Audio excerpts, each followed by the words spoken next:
Assalamualaikum warahmatullahi wabarakatuh. Terima kasih sudah klik video ini. Selamat datang di kursus farmasi. Halo teman-teman, bagaimana kabarnya? Saya harap kita semua dalam keadaan baik-baik saja ya. Oke, pada video kali ini kita akan membahas tentang obat tradisional, khususnya yaitu fitomedicine di dunia. Iya, kita ketahui ya, fitomedicine atau pengobatan dengan bahan alam atau herbal ya, masih berhubungan dengan materi kita soal jamu kalau pengobatan herbal di Indonesia ya. Nah, pada kali ini kita akan mencoba untuk membahas bersama-sama yaitu pengobatan yang ada di dunia, tapi nanti khususnya kita bahas di sini yaitu di Asia ya. Oke, sebelum kita mulai jangan lupa ya klik tombol subscribe-nya, like video ini dan share ke teman-teman kalian kalau dirasa video ini bisa bermanfaat dan berguna bagi kita semua. Oke, tidak perlu berlama-lama lagi, mari langsung kita ke pembahasannya.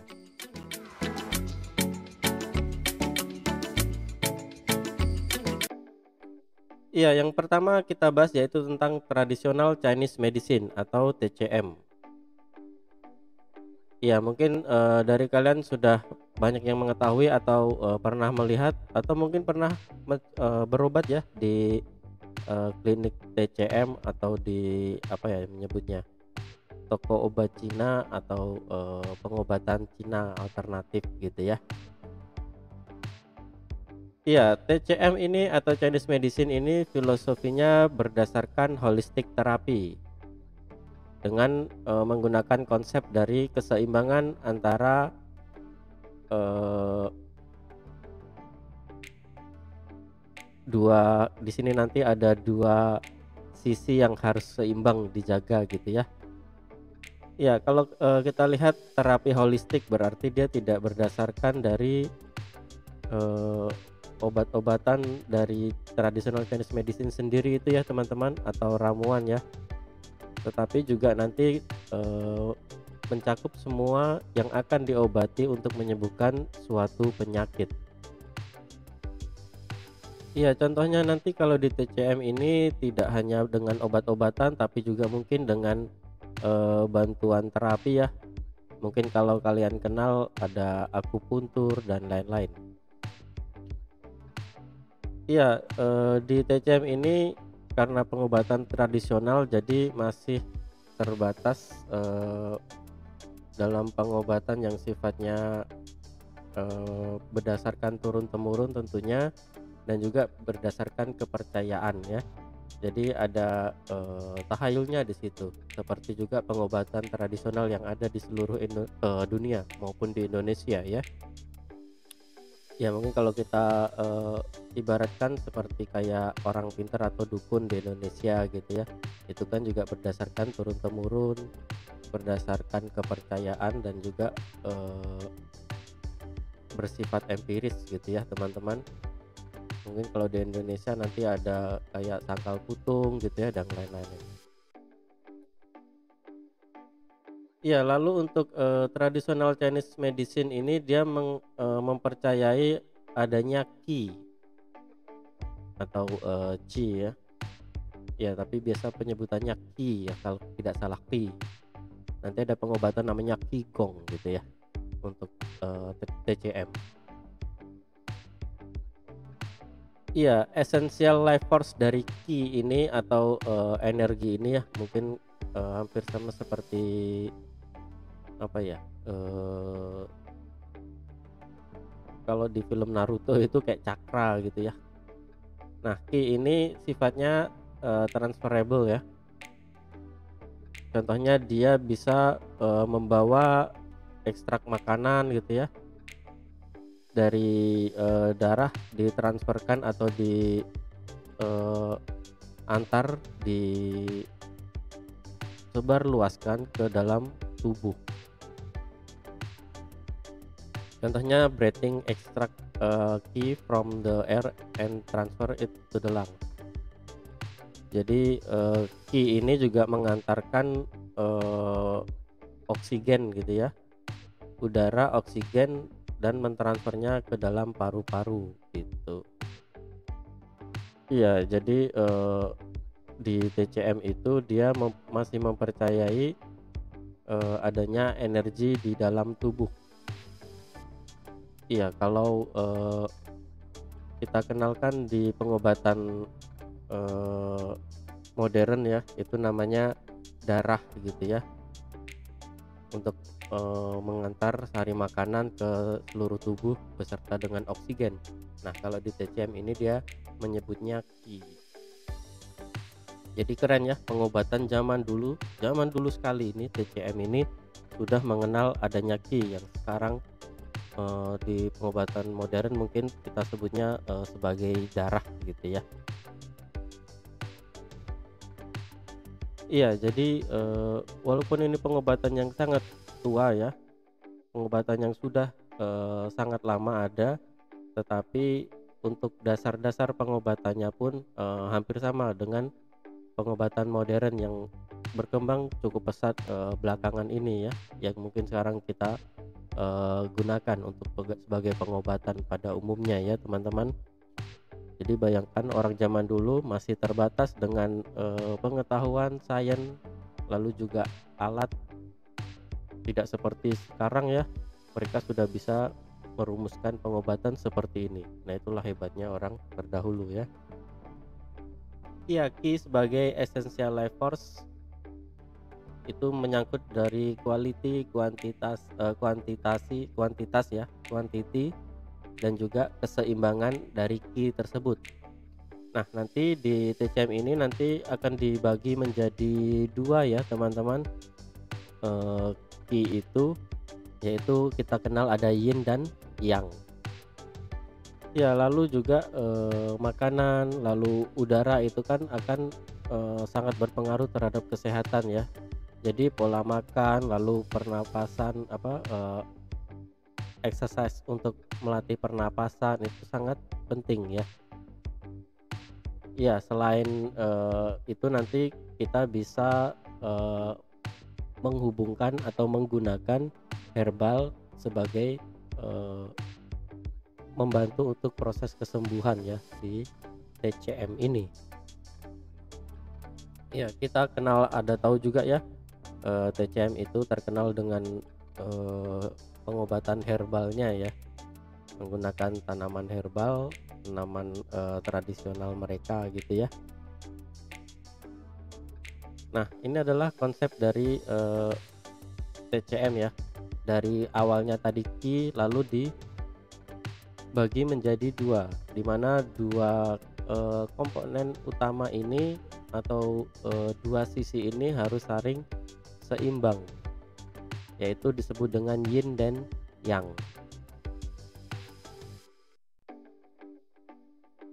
Iya, jadi di TCM ini mengetahui atau mendiagnosa itu apakah di bagian yin atau yangnya yang kurang gitu ya. Karena kalau adanya keadaan ketidakseimbangan antara yin dan yang ini nanti akan bisa menyebabkan timbulnya suatu masalah dalam tubuh atau penyakit ya.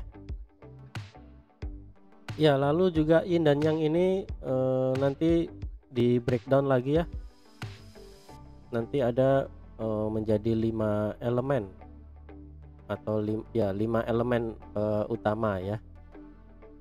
Nah, dan yin dan yang ini juga masing-masing akan menggambarkan atau apa namanya ya, yin dan yang ini juga akan mewakili dari energi yang ada di dalam tubuh manusia itu. Contohnya negatif, pasif, dark, female, water itu digambarkan atau diwakili oleh yin, energi yin. Kalau yang energi yang itu mewakili positif, aktif, bright, male, dan fire. Ya, kalau kita lihat seperti ini, ternyata yin dan yang ini saling bertolak belakang gitu ya. Iya, tapi yang saling bertolak belakang ini selain dia saling bertolak belakang tentunya saling berhubungan. Dan saling berhubungan dan tolak belakang itulah yang menjadi dasar dari keseimbangan. entah itu alam ataupun kehidupan ataupun kesehatan ataupun eh, kerja organ-organ yang nanti ada di dalam tubuh gitu ya. Contohnya ada siang pasti ada malam. Coba kalau siang terus atau malam terus gitu ya. Kenapa tidak siang terus? Kalau gitu kan kita bisa bekerja lebih lama. Atau kenapa tidak malam terus supaya suhunya tidak panas dan kita bisa beristirahat. Nah, itu. Tentunya kalau kita mengalami siang terus, maka dunia ini pun tidak akan seimbang gitu ya, ataupun sebaliknya. Kalau malam terus gitu ya, tidak akan tidak akan seimbang alam semesta ini, maka akan terjadi kerusakan. Nah, seperti itulah konsep dari TCM ini ya teman-teman. Jadi harus ada siang, harus ada malam, dan siang dan malamnya ini walaupun saling bertolak belakang juga saling membutuhkan gitu ya, saling berhubungan. Dan berhubungan dan tolak belakangnya ini harus benar-benar balance ya. Lalu ada pasif, ada aktif gitu ya, ada female, ada male, lalu ada air, ada api gitu ya. Nah, itu adalah konsep dari TCM teman-teman. Ya, di sini dikatakan mereka dalam keadaan stabil ya, balance ya. Ketika yin menjadi lemah, maka yang-nya itu yang menjadi kuat. Dan begitupun sebaliknya ya teman-teman. Nah, nanti dari konsep yin dan yang ini juga akan dibagi menjadi 5 elemen utama ya. Ya, karena tadi pengobatannya itu holistik ya. Jadi banyak sekali komponen yang akan diobati di TCM ini ya. Selain dari herbal, nanti selain dari herbal, salah satunya nanti kita mengenal organ vital.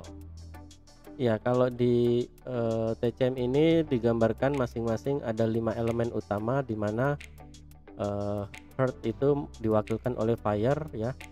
Lalu wood, kayu itu untuk liver.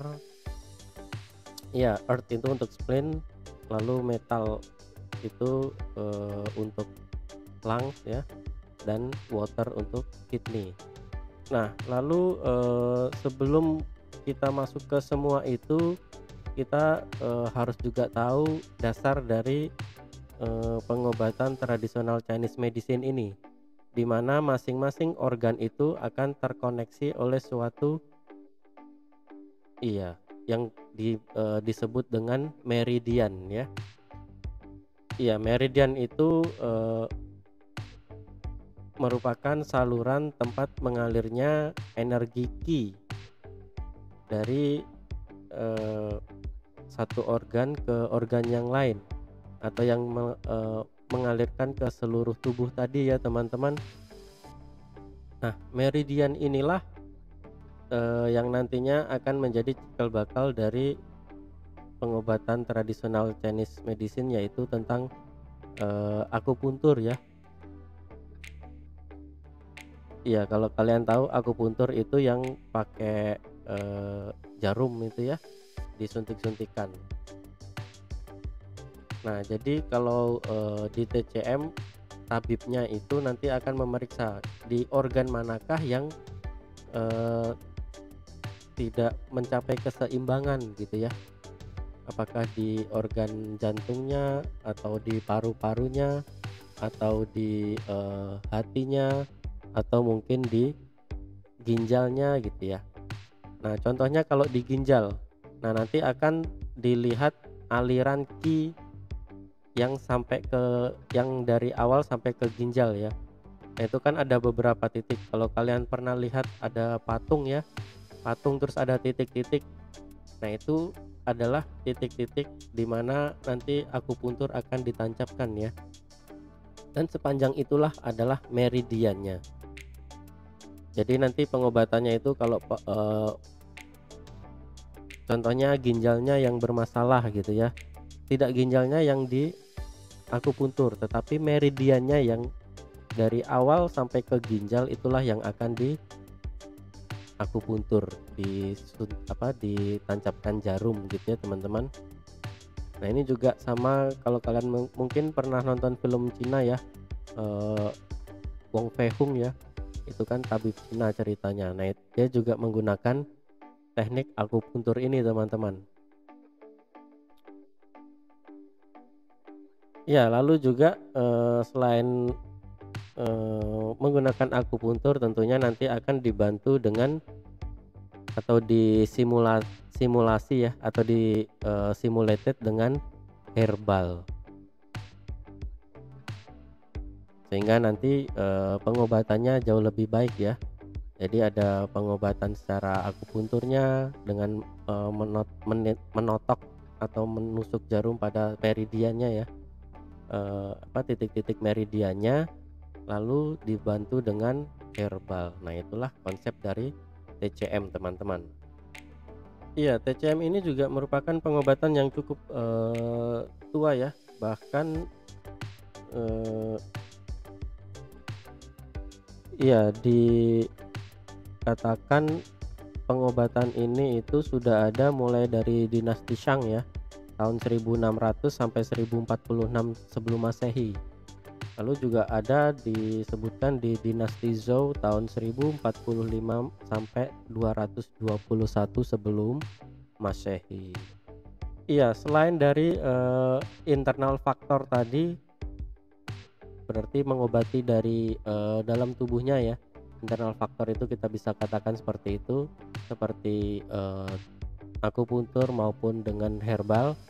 Juga TCM ini mengobati suatu penyakit didasarkan dari 6 exercise ya, yaitu ada wind, ada cold, ada summer heat, ada fire, dryness, dan dampness.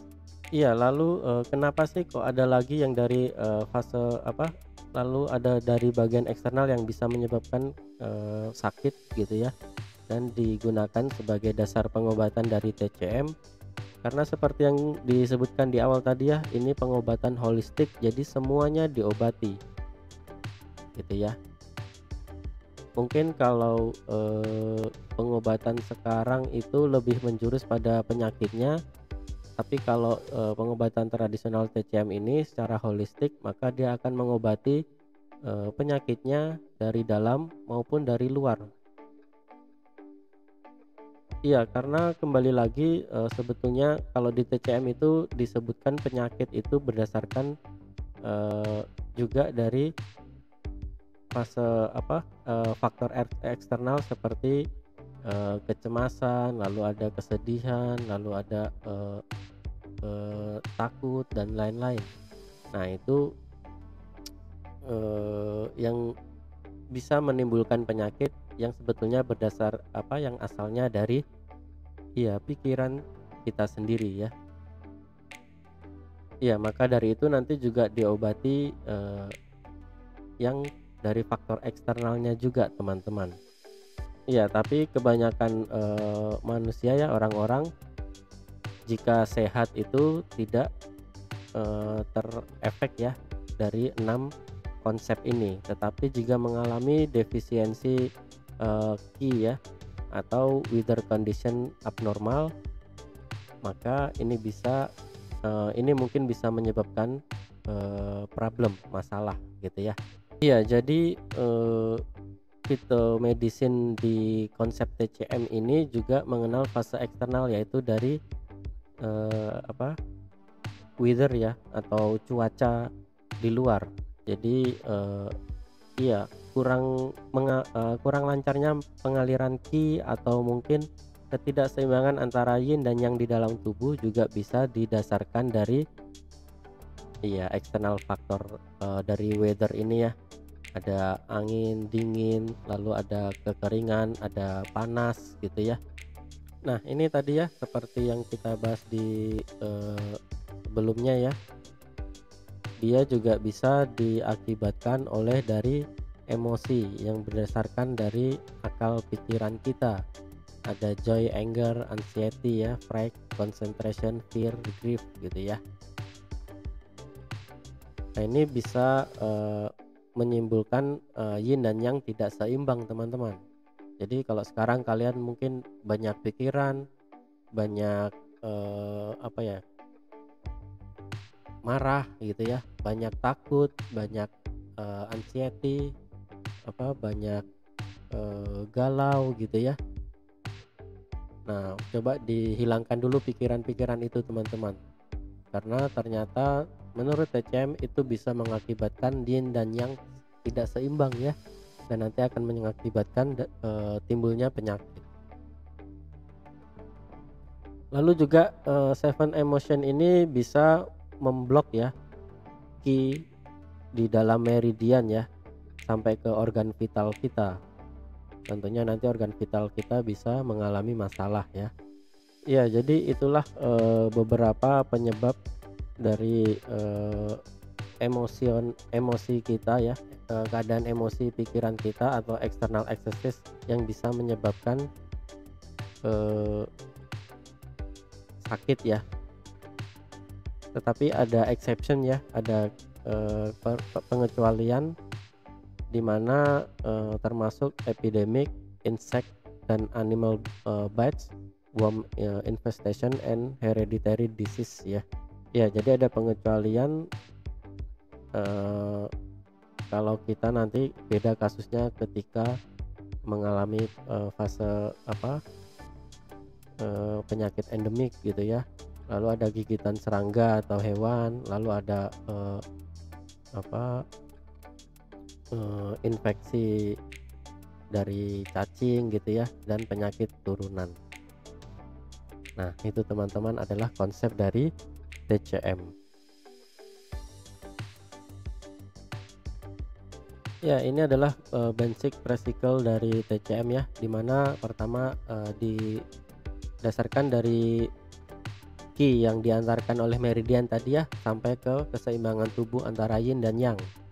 Nah, setelah itu akan diturunkan lagi atau dispesifikasikan lagi menjadi 5 elemen utama. Metal, ada tanah ya, lalu ada api, ada kayu, ada air. Iya, ada merupakan sama seperti cerita-cerita Cina banyak yang dikartunkan juga ya, kayak Avatar gitu ya. Nah, itu adalah konsep dari tradisional Chinese medicine teman-teman. Nah, ini ada beberapa contoh ramuan, bukan ramuan ya, tapi herbal ya, tanaman herbal di TCM ya, dan yang mereka gunakan. Contohnya ada cinnamon cassia gitu ya. Ya, tujuannya untuk diarea, tonik, dysmenorrhea gitu ya teman-teman. Lalu ada zingiber officinalis ya. Ini yang mungkin banyak kita kenal di Indonesia atau kita sering digunakan juga oleh jamu ya, untuk nausea, vomiting, colds, diarea gitu ya. Lalu ada Preum palmatum, ada Panax ginseng, ada Ephedria sinica gitu ya.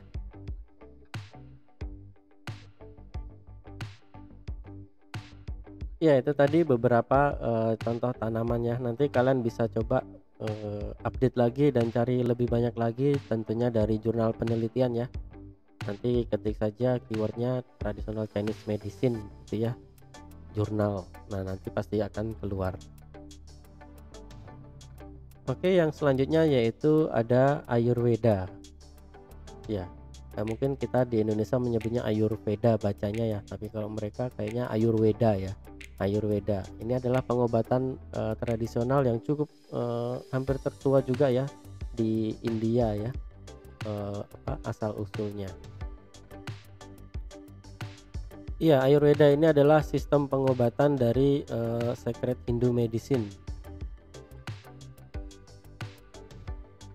Iya, ini merupakan ancient system of medicine ya. Jadi pengobatan yang berdasarkan kepercayaan atau kebudayaan atau mungkin agama juga ya, karena mereka juga menuliskannya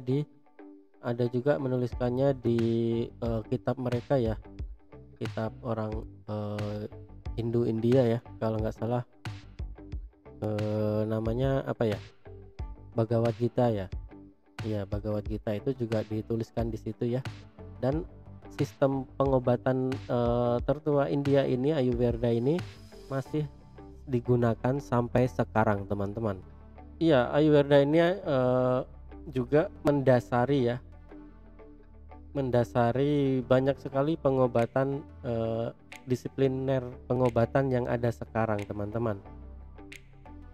Bahkan iya, dia juga bisa dikatakan hampir sama dengan TCM ya, sama-sama tuanya, teman-teman. Iya, Ayurveda medicine, the patient is viewed as unique and normality as what is appropriate for the particular person. Iya, jadi juga pengobatan Ayurveda ini hampir sama seperti TCM tadi, melihat manusia atau orang itu sebagai sesuatu yang unik ya, pasien yang unik dan harus diobati dengan tentunya holistik juga. Jadi pengobatannya juga holistik, sama seperti TCM tadi ya.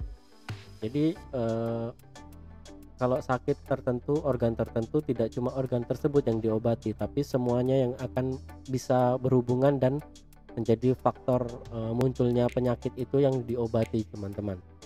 Jadi hampir semuanya gitu ya. Dan ini sangat kontras ya dengan Western medicine. Iya, karena kan pengobatan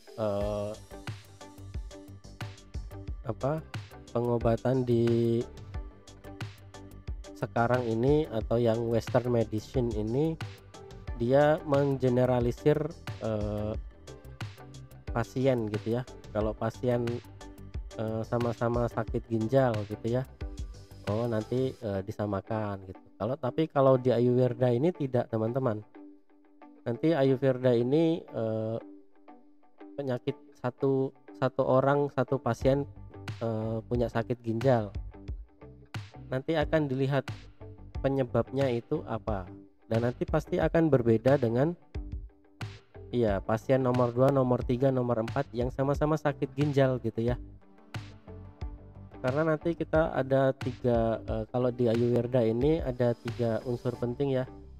Kalau di TCM tadi kan ada 2 ya, yaitu Yin dan Yang.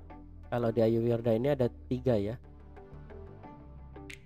Ya, ada Vata, Pitta, Kapha gitu ya. Nah mungkin di di pasien nomor 1 ini penyakit ginjalnya mungkin karena kekurangan Pitta gitu ya. Nanti pasien nomor 2 karena kekurangan Kapha gitu. Jadi sama-sama sakit ginjal, tapi dilihat faktor penyebabnya apa yang kurang dalam organ ginjal itu sehingga organ ginjalnya bisa rusak atau mengalami sakit gitu ya. Itulah pengobatan Ayurveda. Makanya nanti pengobatan pasien nomor 1 ginjal dengan pasien ginjal nomor 2 itu tentunya bisa berbeda, teman-teman. Nah itulah uniknya dari pengobatan Ayurveda. Ya, secara filosofi Ayurveda ini memiliki kesamaan dengan TCM, tetapi dia memiliki cuma beda penyebutan atau namanya ya. Kalau energy life-nya dari TCM tadi itu Ki, tapi kalau di Ayurveda ini namanya Parana, teman-teman. Nah kalau di TCM itu membagi 2 yaitu Yin dan Yang, tapi kalau di Ayurveda menjadi 3 atau disebut dengan Tridosa ya. Ya, Tridosa. Jadi Tridosa itu nanti apa? Intinya dia bukan 3 dosa gitu ya, bukan. Tapi nanti ada dibagi lagi gitu ya. Lalu juga mempercayai adanya 5 elemen ya.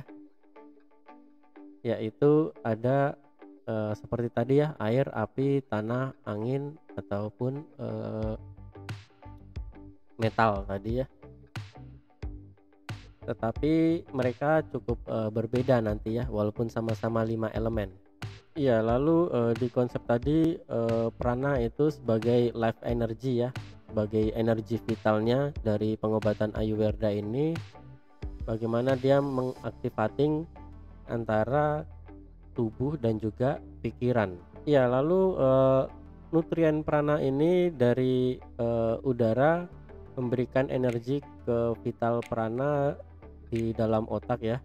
via respirasi, dan itu juga hampir sama atau se apa, sedasar dengan TCM tadi ya teman-teman, yaitu energy key. Iya, lalu juga di Ayurveda ini juga sama seperti di TCM tadi ya. Jadi ada faktor eksternal juga nanti yang akan menyebabkan suatu keadaan orang itu menjadi sakit ya. Iya, contohnya itu kayak prana kinless in bodily fire gitu ya. Lalu govern the functioning of the heart ya, memasukkan antara bloodstream dari dimana itu bisa mengontrol organ-organ vital. Nah, itu adalah prana gitu ya. Jadi dia juga hampir sama seperti ki di TCM, mengontrol organ-organ vital. Nah, tridosa itu dibagi oleh Ayurveda yaitu menjadi vata, pitta, dan kapha. Ya, jadi dari 5 elemen itu kita manifestasikan di dalam tubuh sebagai tiga bagian dasar ya, atau elemen, bukan elemen ya, tiga komponen dasar, seperti 2 komponen dasar yin dan yang tadi ya, yang kita kenal sebagai tridosha, di mana dia akan mengatur semua biological, physiological, dan physiopathological function di dalam tubuh dan pikiran. Nah, the primary requirement for diagnosis and treatment of disease is to understand the relationship between the humor. Iya, jadi nanti akan dilihat hubungan atau persentase vata, pitta, dan kapha ini di dalam tubuh. Nah, itu nanti untuk mendiagnosa orang itu ya. Jadi Ayurveda ini menggunakan ketiga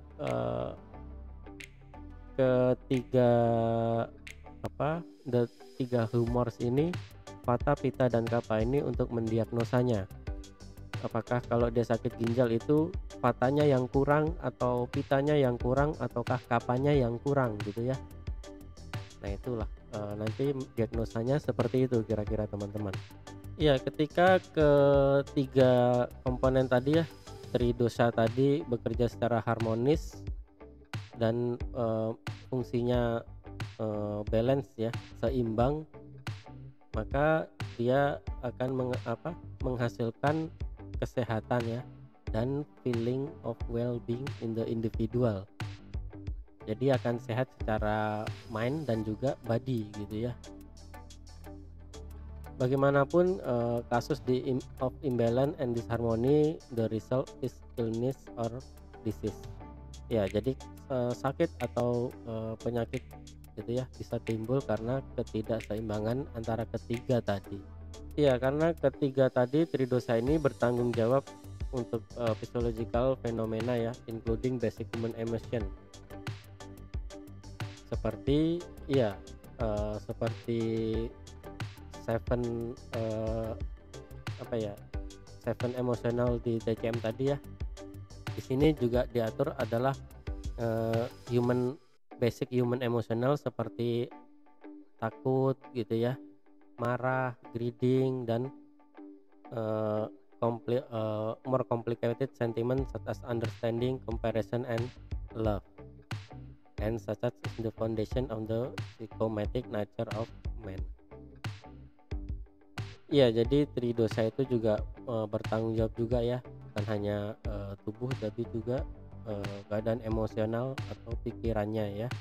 Ya, lalu digambarkan di sini vata, pitta, dan kapha itu mewakili dari sistem organ ya. Ya, kita disebutnya sistem organ ya. Vata itu central nervous system. Kalau pitta itu dia menggambarkan atau mewakili sistem endokrin ya. Lalu kapha itu sistem imun gitu ya. Lalu untuk proses metabolisme di dalam tubuh, tridosha ini juga mengatur Contohnya untuk proses katabolisme itu diwakilkan oleh vata, metabolisme pita, dan anabolisme itu kapha, gitu ya teman-teman. Iya, jadi kalau sakit metabolisme contohnya ada kesalahan ada penyakit di metabolisme. Kita lihat apakah vatanya atau pitanya atau kaphanya gitu ya. Walaupun orangnya pasiennya didiagnosa sakit perut, proses metabolismenya gitu. Bisa saja orang yang pertama itu katabolismenya, vatanya. Lalu pasien kedua sakit perut tadi gangguan pencernaannya itu karena proses metabolismenya. Lalu yang pasien ketiga anabolismenya. Nah, itu maka dari itu disebut dengan pengobatan yang sangat memperhatikan pasien secara unik gitu ya. Iya, contohnya ketika vata out of balance ya, dalam keadaan tidak seimbang, maka metabolisme akan terganggu. Hasilnya akan mengakibatkan dari katabolisme sendiri, katabolisme juga ya, di mana itu akan membreakdown atau deterioration process in the body. Excess would therefore include emaciation. Iya, ini juga basic principle of traditional Indian medicine ya, relation of panca matutabs and tridosa. Ya, ini ada potongan mungkin di kitab ini ya, Bhagavad Gita ya. Di sini dikatakan itu ini saya ambil menurut Anand Krishna Indo ya, channel YouTube-nya. Iya, dari Mr. Anand Krishna ya, yang banyak membahas tentang Bhagavad Gita dan Hindu India mungkin ya. Ya, correct me if I'm wrong ya. Bahwa ada percakapan antara Arjuna dengan Krishna ya. Waktu itu di Kurukshetra waktu perang ya. Ya, perang Bharatayuddha ya, kisah Mahabharata, di mana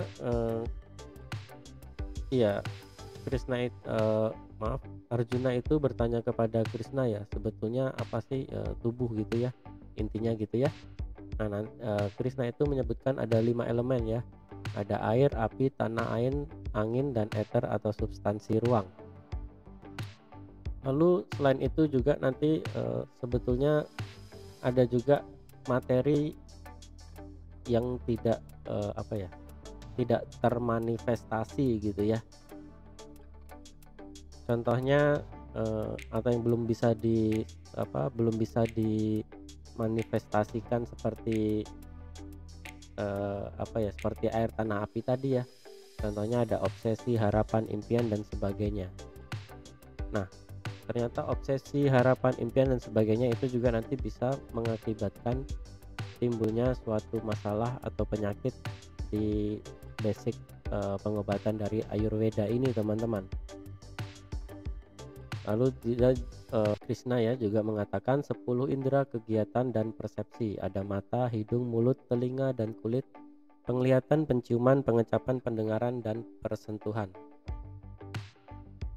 merupakan gugus pikiran serta perasaan yang disebut dengan mind. Iya, jadi seperti itu semua ya teman-teman, hampir sama seperti di TCM tadi ya. Jadi ada juga antara emosional yang bisa mengakibatkan timbulnya suatu penyakit. Dan ini kan waktu itu Arjuna dikatakan Krishna sedang sakit ya, karena dia ragu, dia takut gitu ya, karena dia bimbang atau galau gitu ya. Nah, maka dijelaskan oleh Krishna ya, padahal Krishna itu bukan tabib ya, tapi dia tahu isi seluruh tubuh berdasarkan sepengetahuan atau ilmu dari Ayurveda ini ya teman-teman. Jadi dia bisa menjelaskan kepada Arjuna seperti itu. Ya, hal ini dijelaskan karena waktu itu Arjuna juga tanya ya, apa yang disebut dengan kshetra gitu ya. Maka pun si Krishna menjelaskannya seperti ini teman-teman.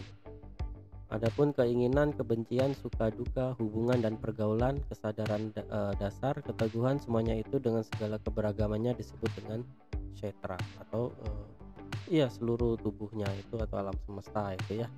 Nah, ini adalah beberapa contoh herbal dari Ayurveda ya. Dan yang mereka gunakan yaitu ada Nigella sativa untuk digestif, antiseptik, lalu ada Osimum santum ya untuk imunomodulator bisa untuk lalu ada Piper nigrum gitu ya untuk digestif atau bisa juga untuk respiratory disorder gitu ya teman-teman.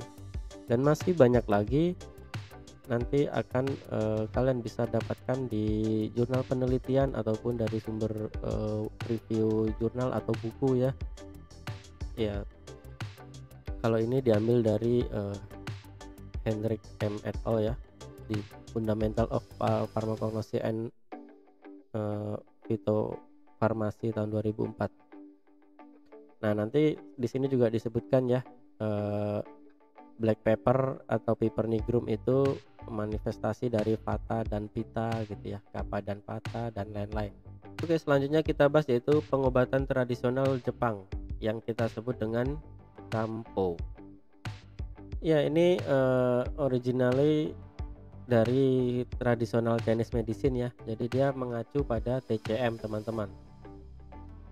Ya, lalu juga sudah mengalami long clinical experience lebih dari 2000 tahun yang lalu. Di sini disebutkan bahwa Kampo merupakan Chinese medicine including Kampo medicine. Di sini disebutkan bahwa Chinese medicine including Kampo medicine are not alternative medicine for Chinese and Japanese people. Ya, background dari munculnya Kampo medicine ini di mana yang pertama meningkatnya endogenously cause of chronic disorder ya, penyakit kronik dari dalam tubuh ya, dari endogen. Lalu juga ada meningkatnya dari non-specific constitutional dan psychosomatic disease, dan juga ada severe adverse effect from synthetic medicine.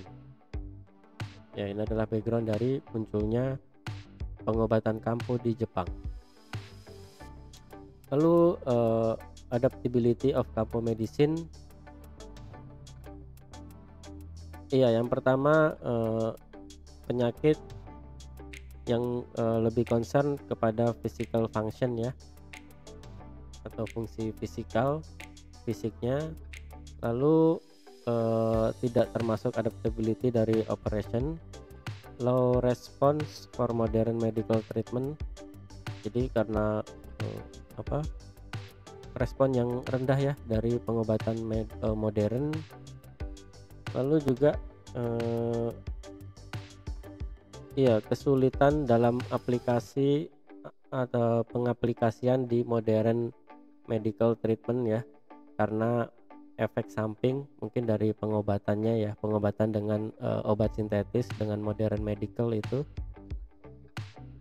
Lalu bisa menjadi lebih baik ya on clinical examination but remain complaint. Lalu juga normal in clinical examination but remain complaint. Lalu ada expect improvement of constitution. Lalu ada tendency of physiometric disorder dan age of decline physical strength. Ini menurut Yamada. Iya, jadi munculnya Kampo itu juga atau lebih berkembangnya Kampo di Jepang itu karena ketidakpuasan dalam pengobatan modern mereka ya. Entah itu karena efek sampingnya ataupun kemanjurannya gitu ya, efektivitas dari pengobatan modern, lalu pengaplikasiannya pengobatan modern itu gitu ya teman-teman. Maka dari itu perkembangan Kampo ini sangat pesat ya, tidak seperti pengobatan tradisional Indonesia ya, alternatif kita yang masih kalah dengan pengobatan modernnya. Ya, ini contoh beberapa efektif disorder ya dari pengobatan yang bisa diobati oleh Kampo medicine. Jadi kampo ini efektif untuk mengobati penyakit, ada hepatitis ya, ada menopausal disorder, autonomic imbalance, ada bronchial asthma, cough syndrome gitu ya, digestive disorder, dermatitis, SMA, lalu ada sensitif terhadap apa, cold gitu ya, dingin ya, apa, bersin-bersin gitu ya, kalau dingin, alergik rhinitis, lalu ada complaint of general malaise. Nah, lalu berapa persen sih medical campo ini digunakan oleh dokter di Jepang? Kita lihat perkembangannya ya. Dari tahun 1979 cuma 28% yang menggunakan kampo dokternya di Jepang sana dari 414 responden. Lalu di tahun 1989 naik sangat drastis ya. Ya, bisa dikatakan hampir 3 kali lipatnya, yaitu 69,0% dokter di sana menggunakan kampo, pengobatan kampo. Di tahun 1993 naik 76,8% dan di tahun 2000 86,1% teman-teman, dari 632 responden.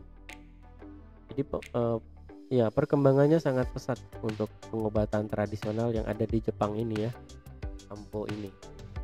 Bayangkan kalau di Indonesia begini ya, jadi dokter nanti akan kalau kita sakit datang ke dokter akan diresepkan herbal gitu ya, lalu nanti treatmentnya dengan tradisional, medis apa ya, pengobatan tradisional gitu ya.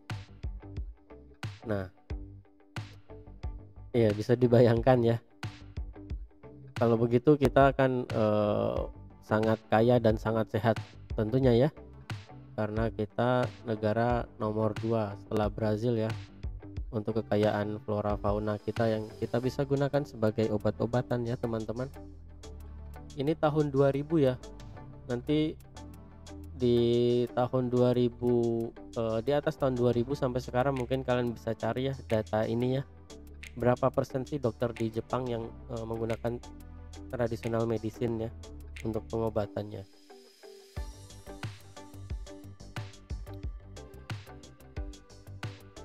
Ya, ini contoh pengobatan herbalnya kampo ya. Iya, ini apa ya, ramuannya ya, nama obatnya mungkin ya,